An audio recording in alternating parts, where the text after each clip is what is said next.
cold balls. Yeah, hello that's friends, my ನಾನು ಮಳವಳ್ಳಿ ಮಂಜ.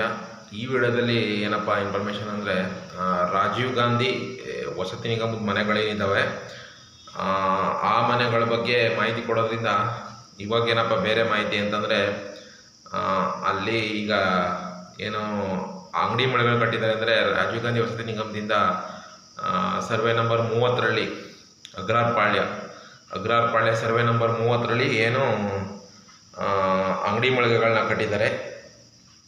ಆ ಅಂಗಡಿ ಮಳಿಗೆಗಳನ್ನ ಹರಾಜಿನ ಮುಖಾಂತರ ಯಾರು ಬೇಕಾದರೂ ತಗೋಬೋದು ಅಂತಂದ್ಬಿಟ್ಟು ಲಾಸ್ಟು ಮುಂದಿನ ಹೋದ ವಾರ 9ನೇ ತಾರೀಕು ಹರಾಜು ಪ್ರಕ್ರಿಯೆ ನಡೆದಿದೆ ಅಂತೆ.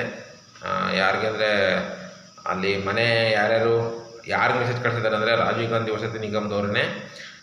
ಅಲ್ಲಿ ಮನೆ ಯಾರ್ಯಾರಿಗೆ ಅಲಾಟ್ಮೆಂಟ್ ಆಗಿದೆ ಅವ್ರ ನಂಬರ್ಗಳೆಲ್ಲ ಇರ್ತದಲ್ಲ ಅವ್ರ ಹತ್ರ, ಹಾಗಾಗಿ ಅವ್ರಿಗೇ ಮೆಸೇಜ್ ಮುಖಾಂತರ ಪ್ರತಿಯೊಬ್ಬರಿಗೂ ಕೂಡ ಮಾಹಿತಿ ಕೊಟ್ಟಿದ್ದಾರಂತೆ. ಅಂದರೆ ಅಲ್ಲಿ ಒಳಗಡೆ ಸರ್ವೆ ನಂಬರ್ 30ರಲ್ಲಿ ಏನು ಬಿಲ್ಡಿಂಗ್ಗಳೆಲ್ಲ ಆಲ್ರೆಡಿ ರಿಜಿಸ್ಟ್ರೇಷನ್ ಆಗಿ ಮನೆಯಲ್ಲಿ ಬಂದಿದ್ದಾರೆ ಅವ್ರಿಗೆಲ್ಲ ಪ್ರತಿಯೊಬ್ಬರಿಗೂ ಕೂಡ ಮೆಸೇಜ್ಗಳು ಹೋಗಿದೆಯಂತೆ. ಏನಪ್ಪ ಅಂತಂದರೆ ಅಲ್ಲಿ ಒಳಗಡೆ ಅಂಗಡಿ ಮಳಿಗೆಗಳು ಅಂದರೆ ಈಗ ನೀವು ಬಿಲ್ಡಿಂಗ್ ಸುತ್ತ ನೋಡ್ಬೋದು, ಇಲ್ಲಿ ಹಾಕ್ತೀನಿ ನೋಡಿ. ಅಂದರೆ ಈಗ ಕಟ್ತಾ ಇರೋದು ಹಾಕ್ತಿದ್ದೀನಿ. ಅದು ಒಳಗಡೆ ಇರುವಂಥ ಅಂಗಡಿ ಮಳಿಗೆಗಳೇನಿದ್ದಾವೆ ಆ ಅಂಗಡಿ ಮಳಿಗೆಗಳಂದರೆ ಸುತ್ತ ಒಂದು 10-12 ಬರ್ಬೋದೇನೋ ಅಂಗಡಿಗಳು ಅನಿಸುತ್ತೆ. ನಾವು ಲೆಕ್ಕ ಹಾಕಿಲ್ಲ ಕರೆಕ್ಟಾಗಿ. ಎಲ್ಲ ಬಿಲ್ಡಿಂಗಲ್ಲೂ ಒಂದೊಂದು ಮುಂದ್ಗಡೆ ರೋಡ್ ಪಕ್ಕದಲ್ಲೇ ಒಂದು ಅಂಗಡಿ ಮಳಿಗೆಗಳು ಬಂದಿದೆ. ಸುಮಾರು ಜನ ನೋಡಿರ್ತೀರ ಅದನ್ನ. ಅಂಗಡಿ ಮಳಿಗೆಗಳು ಬಂದಿರ್ತವೆ. ಆ ಅಂಗಡಿ ಮಳಿಗೆಗಳನ್ನ ನೀವು ಆ ರಾಜನ ಮುಖಾಂತರ ರೆಂಟ್ಗೆ, ಅಂದರೆ ಅದು ರಾಜೀವ್ ಗಾಂಧಿ ನಿಗಮಕ್ಕೆ ಹೋಗುತ್ತೆ ಅನಿಸುತ್ತೆ. ಅಡ್ವಾನ್ಸು ಮತ್ತು ರೆಂಟು ಅಂತ ಅನಿಸುತ್ತೆ. ಅದು ಯಾವ ರೀತಿ ಮಾಡ್ತಾನೆ ಅಂತ ಅದು ನನಗೆ ಮಾಹಿತಿ ಇಲ್ಲ. ಅದು ಮಾಹಿತಿ ಕೇಳ್ತೀನಿ. ಈಗ ಬಂದಿರೋ ಮಾಹಿತಿ ಪ್ರಕಾರ ಅದು 9ನೇ ತಾರೀಕು ಹರಾಜು ಪ್ರಕ್ರಿಯೆ ಇತ್ತಂತೆ. ಅಂದರೆ ಅವರು ಆ ಅಂಗಡಿ ಮಳಿಗೆಗಳನ್ನ ಯಾರು ಬೇಕಾದರೂ ಕೂಡ ಹರಾಜಿನ ಮುಖಾಂತರ ತಗೋಬೋದಿತ್ತು. ಅಂದರೆ ತಗೋಬೋದಿತ್ತು, ಸ್ವಂತಕ್ಕಲ್ಲ, ಬಾಡಿಗೆಗೆ. ಅದನ್ನು ಹರಾಜು ಮುಖಾಂತರ ಕೂಗಿ ಅವರು ಅದನ್ನು ಬಾಡಿಗೆಗೆ ತಗೋಬೇಕಾಗುತ್ತೆ. ಮಾಡಿರಬೇಕು ಪ್ರಕ್ರಿಯೆ. ಅದು 9ನೇ ತಾರೀಕಿದೆ ಅಂತ ಅಂದ್ಬಿಟ್ಟು ಆಲ್ರೆಡಿ ಒಬ್ಬರು ಮೆಸೇಜ್ ಕಳಿಸಿದ್ರಂತೆ. ಅವರು ನನಗೆ ಹೇಳಿದ್ರು, ಈ ಥರ ರಾಜೀವ್ ಗಾಂಧಿ ವಸತಿ ನಿಗಮದಿಂದ ನನಗೆ ಮೆಸೇಜ್ ಬಂದಿದೆ.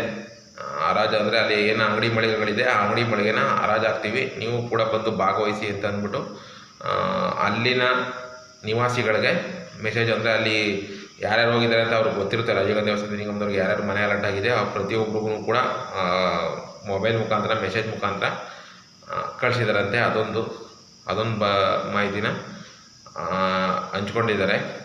ಜೊತೆಗೆ ಅದು ಯಾರು ತಗೊಂಡಿದ್ದಾರೋ ಏನೋ ಗೊತ್ತಿಲ್ಲ, ನನಗೂ ಇನ್ನೂ ಕೇಳ್ತೀನಿ, ನೋಡ್ತೀನಿ ಮತ್ತು ಯಾರಿಗಾಗಿದೆ ಅಂತ ಈ ಮಾಹಿತಿ ಬರ್ತಾಯಿದೆ ಅಷ್ಟೇ. ಬಿಟ್ಟರೆ ಬೇರೆ ಮಾಹಿತಿ ಇಲ್ಲ. ಮತ್ತು ಇದೇ ವಿಡಿಯೋದಲ್ಲಿ ಇನ್ನೊಂದೇನಪ್ಪ ಅಂದರೆ, ಅದನ್ನು ಹೇಳೋದು ಬೇಡವೋ ಗೊತ್ತಿಲ್ಲ, ಬಟ್ ಏನೋ ಒಂದು ಸ್ವಲ್ಪ ಪ್ರಾರಂಭ ಆಗಿದೆ.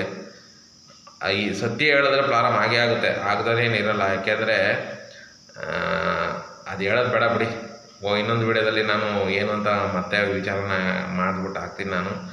ಯಾಕೆ ಅಂದರೆ ನಾನು ಅಲ್ಲಿ ಹೋಗಿದಾಗ ಒಂದು ಹಳೆ ವೀಡಿಯೋ ಮಾಡಾಕಿದೆ. ಆ ಹಳೆ ವೀಡಿಯೋದ ಮೇಲೆ ಏನೋ ನನಗೆ ಪರಿಣಾಮ ಬಂದಿದೆ. ಯಾಕೆ ಲೈವ್ ವೀಡಿಯೋಗಳು ಇದರಿಂದ ಹಿಂದೆ ನಾನು ಲೈವ್ ವೀಡಿಯೋ ಮಾಡಿದ್ದೆ, ಒಂದು 2-3 ಲೈವ್ ವೀಡಿಯೋ ಮಾಡಿದ್ದೆ. ಅಗ್ರಾರ್ಪಾಳ್ಯ ಸರ್ವೆ ನಂಬರ್ 30 ಮತ್ತು 29 30 ಕ್ಲಿಯರ್ ಆಗಿದೆ, ಮತ್ತು ಸರ್ವೆ ನಂಬರ್ 29ರಲ್ಲಿ ಕೆಲಸ ನಿಂತು 1 ವರ್ಷ ಆಗೋಗಿದೆ ಅಂತ ಅಂದ್ಬಿಟ್ಟು ನಾನು ವೀಡಿಯೋ ಮಾಡಿದ್ದೆ. ಲೈವ್ ವೀಡಿಯೋನೇ ಮಾಡಿಬಿಟ್ಟು ಅಪ್ಲೋಡ್ ಮಾಡಿಬಿಟ್ಟಿದ್ದೆ. ಈಗ ಆ ವಿಡಿಯೋದ ಮೇಲೆ ನನಗೆ ಸ್ವಲ್ಪ ಪ್ರಾರಂಭ ಆಗಿದೆ. ನೋಡೋಣ ಅದು ಮುಂದಿನ ದಿನಗಳಲ್ಲಿ ಏನಾಗುತ್ತೆ ಅಂತ ನೋಡ್ತೇವೆ. ಅದು ಏನೋ ಆಗಲ್ಲ, ಬಟ್ ಸತ್ಯ ಹೇಳ್ತೀವಲ್ವ, ಸತ್ಯ ಹೇಳಿದಾಗ ಸ್ವಲ್ಪ ಕೆಲವ್ರಿಗೆ ಉರಿಯುತ್ತೆ. ಏನೂ ಮಾಡೋಕ್ಕಾಗಲ್ಲ, ಉರೀಲಿ. ಅವ್ರು ಉರಿಯುತ್ತೆ ಅಂತ ಅಂದ್ಬಿಟ್ಟು ನಾವು ಸತ್ಯನ ಸುಳ್ಳು ಮಾಡೋಕ್ಕಂತೂ ಆಗಲ್ಲ, ಅದಂತೂ ನಿಜ. ಹಾಗಾಗಿ ನಾನು ಅದ್ರ ಬಗ್ಗೆ ತಲೆ ಕೆಡಿಸ್ಕೊಳ್ಳಲ್ಲ. ನನಗೂ ಅದು ಮಾಹಿತಿ ಬಂತು, ನನಗೆ ಹೇಳಿದ್ರು ಈ ಥರ ಆಯ್ತಾ ಇದೆ ಅಂತ. ಏನಾದ್ರು ಆಗಲಿ, ಅದು ಆದ್ರೂ ನಾನು ತಲೆ ಕೆಡಿಸ್ಕೊಳಕ್ಕೆ ಹೋಗಲ್ಲ. ನಾನೇನು ಹೇಳ್ಬೇಕೋ ಏನು ಮಾಡಬೇಕೋ ಅದನ್ನು ಮಾಡ್ತೀನಿ ಅಷ್ಟೇ. ನಾನು ಸುಳ್ಳು ಹೇಳೋಕ್ಕಂತೂ ಹೋಗ್ತಾಯಿಲ್ಲ, ನಾನು ಇರೋ ಸತ್ಯ ಹೇಳ್ತಾಯಿದ್ದೀನಿ. ಅದ್ರ ಸತ್ಯದ ಮೇಲೆ ಇನ್ಯಾವ ಭಯನೂ ನನಗಿಲ್ಲ ಅಂತ ಹೇಳ್ತೀನಿ ಅಷ್ಟೇ. ಇಷ್ಟಿನ ವೀಡಿಯೋ ಅಂದರೆ ಒಳಗಡೆ ಇರೋವಂಥ ಅಂಗಡಿಗಳನ್ನ ಅಗ್ರಾರ್ಪಾಳ್ಯ ಸರ್ವೆ ನಂಬರ್ 30ರಲ್ಲಿ ಏನು ಮನೆಗಳು ಕೊಟ್ಟಿದ್ದಾರೆ ಅಲ್ಲಿ ಒಳಗಡೆ ಏನು ಅಂಗಡಿಗಳಿದ್ದಾವೋ ಅಂಗಡಿ ಮಳಿಗೆಗಳು ಅವನ್ನ ಹರಾಜಿನ ಮುಖಾಂತರ ಇದು ಮಾಡ್ತಾಯಿದ್ದಾರೆ. ಹರಾಜು ಮುಖಾಂತರ ರೆಂಟಿಗೆ ಕೊಡ್ತಾಯಿದ್ದಾರೆ ಅಂತ ಇದನ್ನು ಮಾಹಿತಿ ಬಂದಿದೆ. ಅಷ್ಟೇ, ಅಷ್ಟು ಬಿಟ್ಟರೆ ಏನೇನು ಮಾಹಿತಿ ಇಲ್ಲ. ಹಾಗೆ ನನ್ನ ಮಳವಳ್ಳಿ ಮಂಜ ಯೂಟ್ಯೂಬ್ ಚಾನಲ್ನ ಸಬ್ಸ್ಕ್ರೈಬ್ ಮಾಡಿಕೊಂಡು ವೀಡಿಯೋಗಳನ್ನ ನೋಡ್ತಾ ಇರಿ ಅಂತ ಹೇಳ್ತಾ ಈ ವಿಡಿಯೋ ನೋಡೋದಕ್ಕೆ ತುಂಬ ಥ್ಯಾಂಕ್ಸ್.